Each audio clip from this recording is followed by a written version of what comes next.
vocês não deixem essa fé vacilar, que vocês não desanimem, tá bom?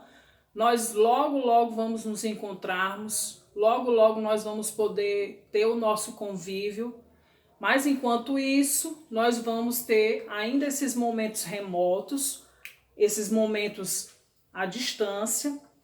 E hoje eu vou trazer para vocês um conteúdo novo. Nós já estamos no segundo período, no segundo bimestre, tá bom? Segundo momento das nossas aulas.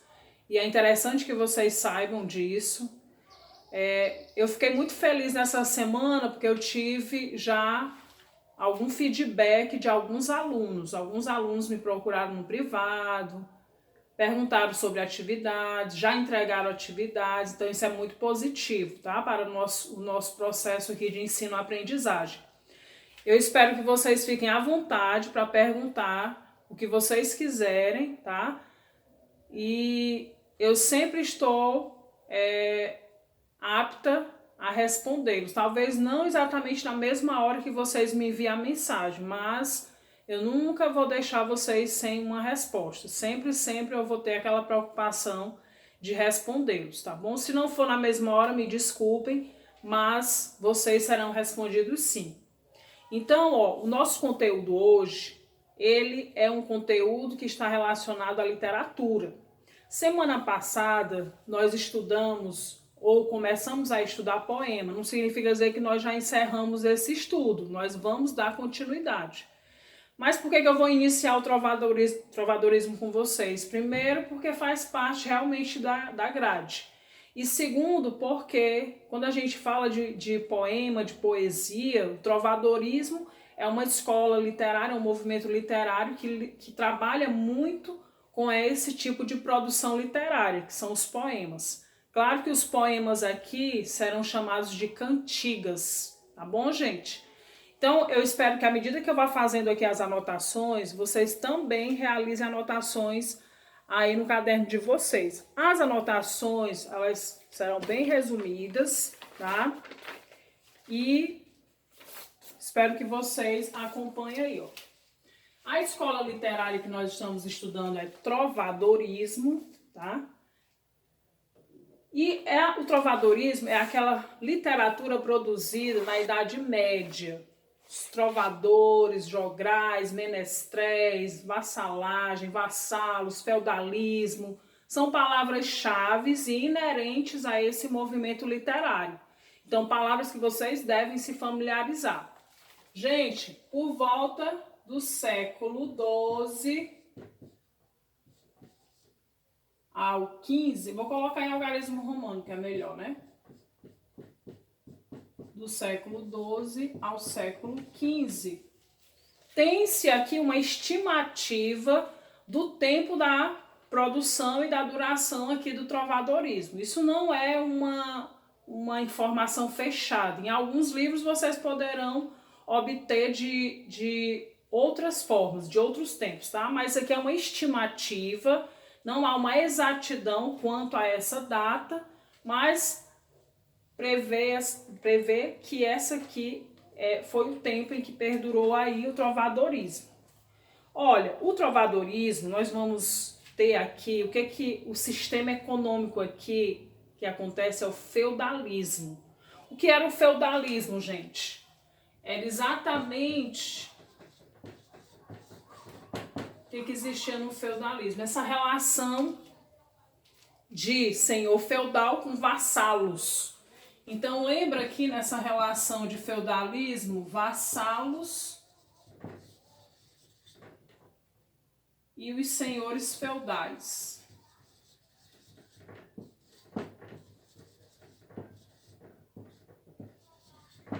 Claro que quem tinha o poder aquisitivo, quem tinha as terras, eram os senhores feudais. Os vassalos eram os funcionários, os empregados, tá? E essa relação, gente, de vassalos com senhores feudais, a gente chama de vassalagem. Que é uma característica dentro da poesia, da literatura trovadoresca, muito inerente, muito pertinente. essa relação de dependência, de vassalagem, tá? Então, vamos lembrar que vassalagem é uma relação de dependência.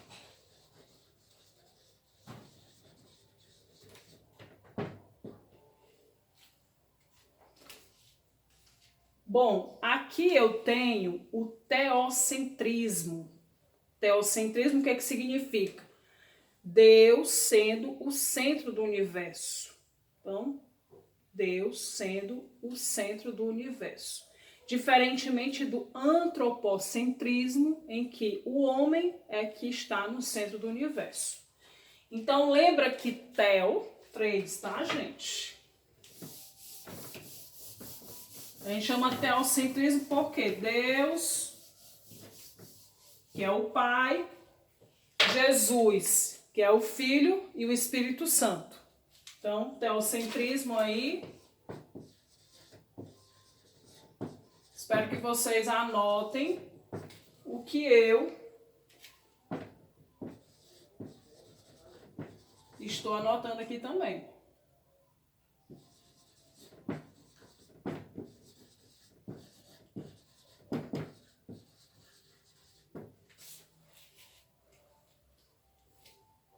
Nós estamos aqui na Idade Média.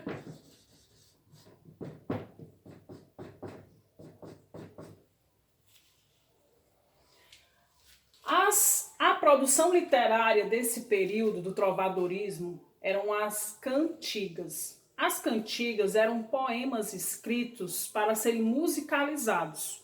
Então, todos os trovadores, que eram os compositores das trovas, das cantigas, eles escreviam para serem musicalizadas, apresentadas nas cortes e nos palácios, onde se concentrava a maior parte dos produtores e também dos apresentadores dessa produção literária.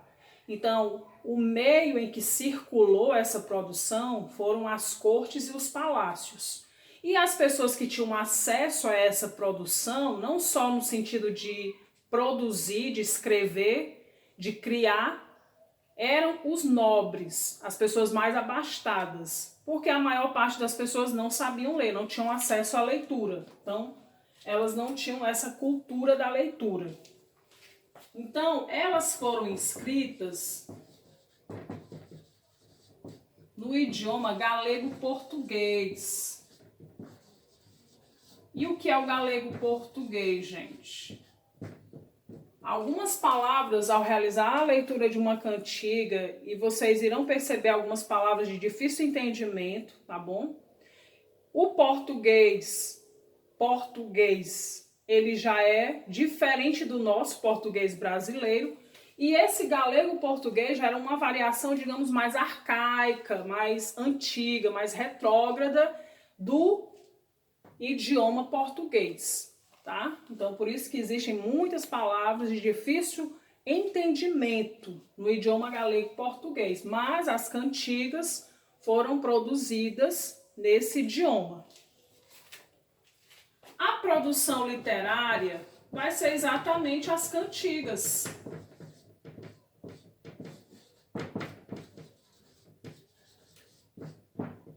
Que era a produção literária, gente? Todo movimento literário tem seu tipo de produção. Ora vão ser os sonetos, como é o caso do classicismo, as epopeias, os romances, as crônicas, os contos. Então a gente chama de produção literária aquilo que se escrevia naquela época, o que se produzia, tá bom? Então, produção literária.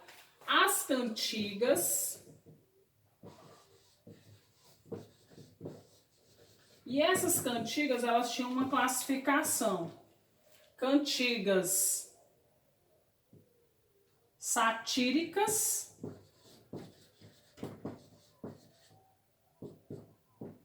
e as cantigas líricas. Geralmente as cantigas satíricas, a gente também vai ver isso no Barroco com Gregório de Matos. Satíricas são aquelas que vão criticar, que vão satirizar, que vão ironizar. E as líricas estão relacionadas mais a sentimentos. Lembra do eu lírico? Aquele que sente, aquele que se expressa no texto literário. Então, o lirismo tem a ver com a subjetividade, com a manifestação do sentimento, das emoções, tá bom? E a satírica tem mais um tom de crítica, de ironia, de deboche, de sarcasmo, tá bom? Satirizar. Então, essa era a produção literária do trovadorismo. Existia aqui uma organização quanto a quem escrevia, a quem tocava, a quem animava, acompanhava com relação a essas cantigas. Então existia o trovador, o menestrel, o jograis, cada um aqui tendo uma função dentro dessa produção literária, dessa execução, dessa criação literária. Posteriormente nós estudaremos mais sobre isso, viu, gente? Eu vou usar aqui para fazer algumas leituras a fim de reforçar mais ainda o que eu falei. Esse livro aqui de literatura não é o de vocês, mas é um dos que eu tenho aqui, eu gosto muito. Então, vou ler o tópico Idade Média, entre o